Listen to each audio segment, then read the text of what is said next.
Assalamu alaikum, dear learners. We are in the class 11th and our topic is the introduction to the political theory. In previous videos we discussed about the different views. Today we will also deal with its another views. That is the first view, what is known generally as the liberal view, or what we call politics as a conciliation of interests.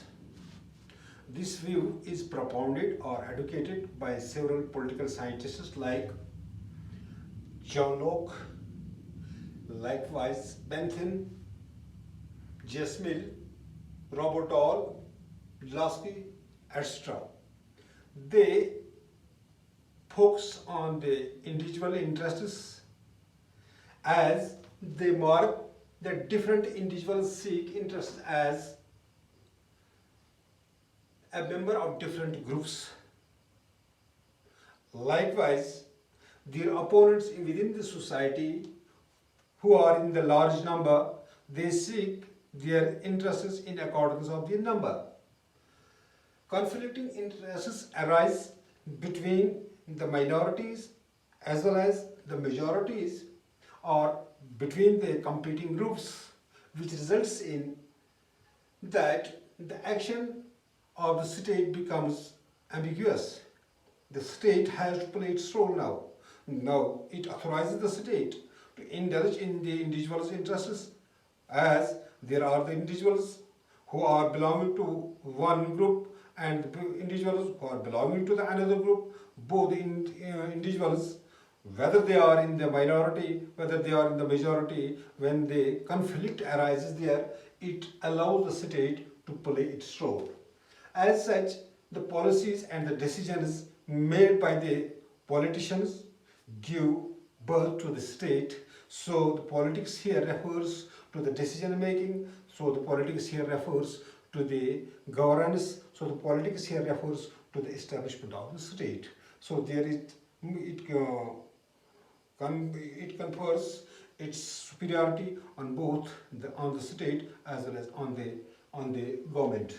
So they also advocate that this politics is the process of conciliating interests. The political scientists like J.S. Mill, Bentham, Lasky, Robert Dahl, and John Locke, they say that the politics is the process of conciliating of interests. When different groups have different interests, but the common interest is evolved between the groups. As such, what the interests of the conflicting groups as a common interest, politics plays here its role as the decision makers, as the policy makers, as the ruling class, as the government, and the people at the helm of the affairs. They come with the resolutions, they come with the solution to the problems and minimize the conflicts, and come with the common good to the both the conflicting groups, which is having its legitimate, which is having its just solutions for conflict resolutions. So these political scientists also believe that politics is the means of promoting the common good. The Bentham, Locke, J.S. Mill, and Robert Dahl, Lasky, they feel that this politics is for the protection of the common good. As such, since the interests of the conflicting groups are there, and the politicians and the people at the helm of affairs come with the interests of the policies, we seek to discover and and pursue the common good, common interest, which promotes the present day welfare state.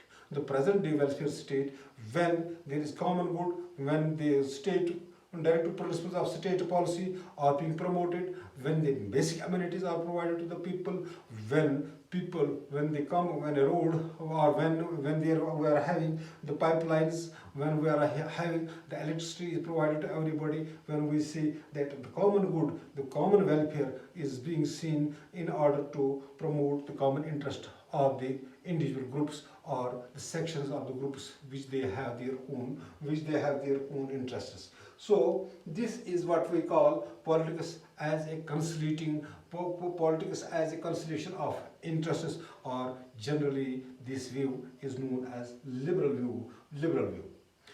So in contrast to the liberal view, we are having another view, what we call the Marx view, or what we call politics as a study of politics as a class struggle. Karl Marx, Engels, Lenin, Gramsci, Mao Zedong are the proponents of Karl Marx theory of Karl Marx view of politics. Karl Marx believes that he holds the view that the primacy of the economy interests by looking at politics as control or means of production. Control or production determines the economy, determines the laws, determines the institutions, determines the forms and forms of the consciousness.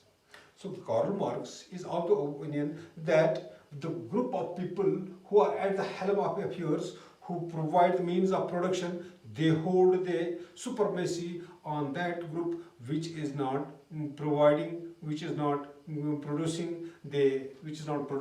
the means of production. So they also group of people who believe in the Karl Marx theory of politics, they believe that politics is an institution of domination. The thinkers like Marx, like Engels, like Lenin, like Gramsci, like Mao Zedong, they believe that politics is the institution of domination. State arises when state is divided into classes. Their view is when state is divided into classes, when there is the class A, B and C classes, when there are the division of society on the basis of class, on the basis of wealth, on the basis of production. So when society gets divided into the classes, it assumes, so at this point of time, the state as well as the politics becomes an instrument of class rule. It will disappear when there is no class. They believe when there will be a classless society, when there will be no classes altogether, the state will not remain there.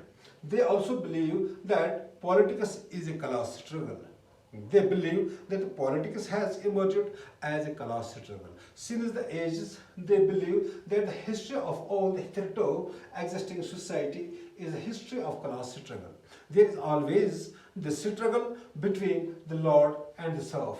There is always the struggle between free man and the slave. There is always struggle between the partisan and the plebeian. There is always struggle between the guild master and the journeyman.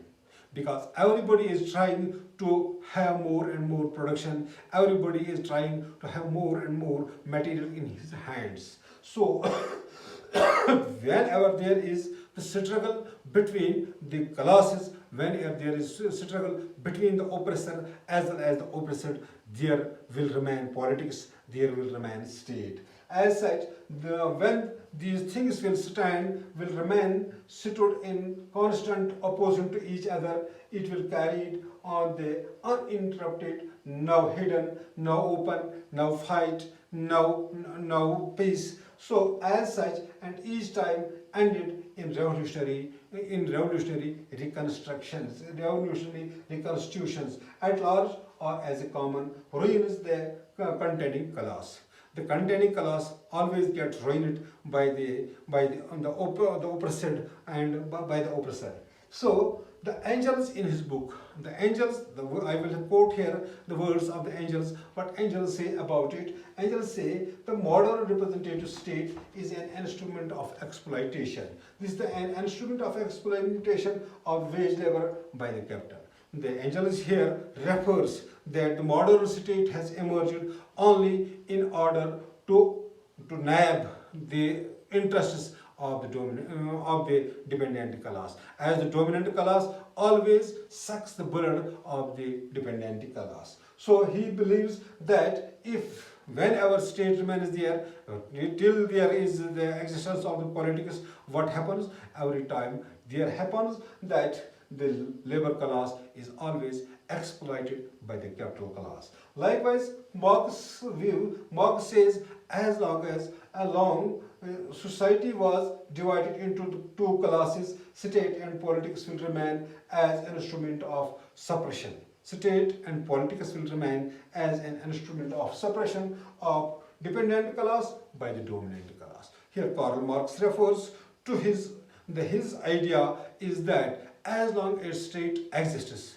whenever there is the existence of the state, whenever there is the existence of the politics, the dominant class will always remain there to exploit the dependent class. He believes that when the end of the class exploitation was to pave the way for the revolution, for the evolution of workers, and to the establishment of the communism. He says the communism is the only way out to give liberty to those people who are dependent on and the dominant class. Whenever there is the class division, whenever there is the lord, whenever there is the serf, whenever there is the guildman, whenever there is the journeyman, whenever there is the master, whenever there is the slave, whenever there is the free man as well as the slave, the class struggle will remain there. As such, the state,